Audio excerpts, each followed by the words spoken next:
और जंग के बीच कई इलाकों में यूक्रेन के लोग रूसी सैनिकों के सामने खड़े हो गए हैं और उन्हें आगे बढ़ने से रोक दिया गया। कुछ ऐसी ही तस्वीर कीव के पास से भी सामने आई, जहां लोगों के भारी विरोध के बाद रूसी सैनिक गोला बारूद से भरे टैंक को छोड़कर भाग गए।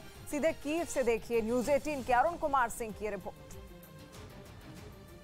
जंग में वैसे तो दो सेनाएं आमने सामने होती हैं, एक दूसरे से लड़ती हैं, लेकिन कई ऐसे मौके आते हैं जब किसी देश की जनता आक्रमण करने वाली सेना के सामने खड़ी हो जाती है, और वो भी निहत्थे।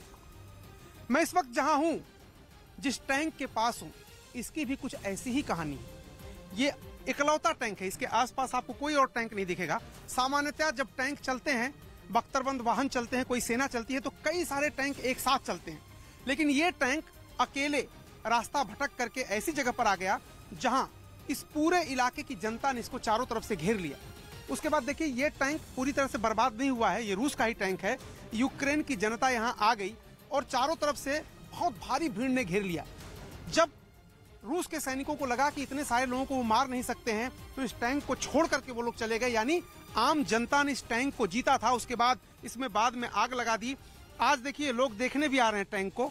जो यूक्रेन के लोग हैं वो यहाँ पर टैंक को देखने आ रहे हैं, क्योंकि यूक्रेन के लोगों ने ही अपनी काबिलियत से, अपनी रणनीति से, अपने साहस से एक रूस के टैंक को यहाँ पर अपने कब्जे में ले लिया, और जो टैंक चलाने वाले होते हैं उनको भागना पड़ा। बाद में हालांकि इसमें आग लगा दी गई थी और कुछ हद तक नष्ट हुआ है, लेकिन अभी भी ये प्रमाण है इस बात का कि किसी आक्रमणकारी सेना के सामने अगर भारी तादाद में लोग खड़े हो जाते हैं, तो बड़े से बड़ा टैंक, बड़े से बड़ा गोला, बड़े से बड़ा असलहा भी उसके सामने कम पड़ जाता है, छोटा पड़ जाता है। और इस बीच एक मीडिया रिपोर्ट में दावा किया गया है कि यूक्रेन में जारी जंग में पुतिन को जीत का पूरा भरोसा है। बीते कुछ दिनों से यूक्रेन पर कब्जा न कर पाने की वजह से पुतिन का हौसला टूटने की बात कही जा रही थी, जिसके बाद डेली मेल में छपी इस रिपोर्ट की चर्चा अब जोरों पर है, जिसमें ऑस्ट्रिया के नेता कार्ल नेहामर के हवाले से ये दावा किया गया है कि पुतिन अपनी जीत को लेकर निश्चिंत हैं। उन्होंने ये दावा मॉस्को में पुतिन से हुई मुलाकात के बाद किया, और उनका कहना है कि पुतिन इस लड़ाई को देश की सुरक्षा के लिहाज से जरूरी कदम समझते हैं, और उनका मानना है कि वो इसे जीतने में के करीब हैं। ऐसा इसलिए क्योंकि रूस के रक्षा विभाग की एक रिपोर्ट कहती है कि मारिउपोल लगभग रूस के कब्जे में ही है, और वहां के सांसद ने कहा था कि हम आखिरी सैनिक के जिंदा होने तक लड़ाई लड़ेंगे, और इस लिहाज से अब वहां मुट्ठी भर टुकड़ियां ही बची हुई हैं, और यही वजह है कि पुतिन अपनी रणनीति को सफल मान रहे हैं। वहीं उधर यूक्रेन ने एक वीडियो भी जारी किया है और दावा किया है कि उसने रूस के एक जंगी टैंक पर मिसाइल हमला कर खलबली मचा दी है, जिसके बाद रूसी सैनिक जान बचाकर भागते हुए नजर आए। क्योंकि वो जिस टैंक में थे उसे यूक्रेन की सेना ने निशाने पर ले लिया। इसके बाद जैसे ही लॉन्चर से मिसाइल छूटी, वो हवा की रफ्तार से जाकर सीधे टारगेट पर लगी, जिससे वहां जोरदार धमाका हुआ। ड्रोन से बनाए एक दूसरे वीडियो में इसके आगे का मंजर दिखाया गया, जिसमें ध्वस्त हुए रूसी टैंक के ऊपर धुएं का गुबार नजर आया। साथ ही उसमें मौजूद सैनिक जान बचाकर वहां से भागते हुए दिखाई दिए। और यूक्रेन में हर पल परमाणु बम के हमले का खतरा मंडरा रहा है। ज़ेलेंस्की ने यूक्रेन के लोगों से अपील कर दी है कि वो एंटी रेडिएशन दवाएं अपने पास रखें।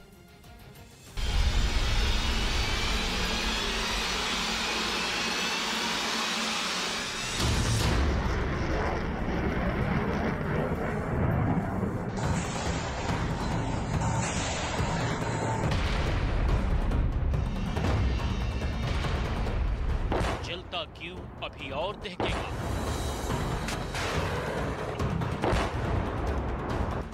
अब पुतिन की मिसाइलें सिर्फ बारूद वाली नहीं होंगी,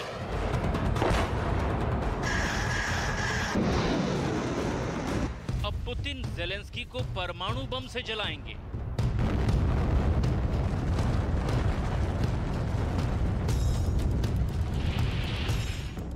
एक एटमी धमाका होगा और राख हो चुके कीव पर पुतिन कब्जा कर लेंगे।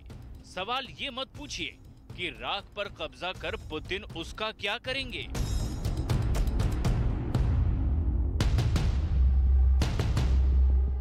यूक्रेन की जनता की जान बचाने की ज़ेलेंस्की की चिंता किसी काम नहीं आ रही। पूरी दुनिया के शांति दूतों के तोते उड़ गए हैं। पुतिन इनकी एक नहीं सुन रहे, और हर भागते घंटे के बाद ये तस्वीर और साफ होती जा रही है कि पुतिन यूक्रेन पर परमाणु बम गिराएंगे। रूस के मुकाबले मुट्ठी भर फौज लेकर लड़ते ज़ेलेंस्की की बातों को नजरअंदाज करना उस बिल्ली की माफिक होगा जो मुश्किल के वक्त आंख मूंद लेती है कि मुश्किल टल जाएगी। लिहाजा आज यूक्रेन के राष्ट्रपति व्लादिमीर ज़ेलेंस्की को बहुत गौर से सुनना चाहिए। हमें उस पल का इंतजार नहीं करना चाहिए जब रूस परमाणु हथियारों का इस्तेमाल करने का फैसला करे। इसके लिए हमें पहले से तैयारी करनी चाहिए। वो किसी भी हथियार का इस्तेमाल कर सकते हैं और इसको लेकर पूरी तरह से आश्वस्त हूँ। एंटी रेडिएशन मेडिसिन और हवाई हमले से बचने शेल्टर्स की जरूरत होगी। ज़ेलेंस्की ब्रिटेन और अमेरिका दोनों को बार बार ये बताते रहे हैं कि पुतिन किस हद तक जा सकते हैं। बावजूद इसके ब्रिटेन, अमेरिका या यूरोपीय देश उनके साथ खुलकर खड़े नहीं हो रहे हैं। ऐसे में पुतिन की एटम बम चलाने की इच्छा और प्रबल होती जा रही है।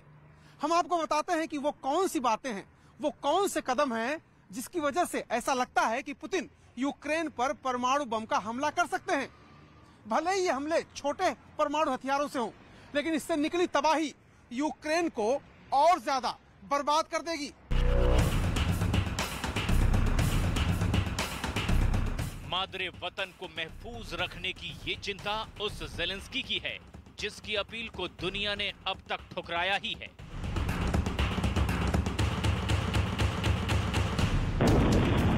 इस तथ्य से वाकिफ होते हुए भी कि जब परमाणु बम गिरेगा तो रेडिएशन के जद में दूसरों के मकान भी आएंगे। यूक्रेन मिटेगा तो इससे फिनलैंड और ताइवान भी अछूता नहीं रहेगा। ज़ेलेंस्की इसके पहले भी चेता चुके हैं।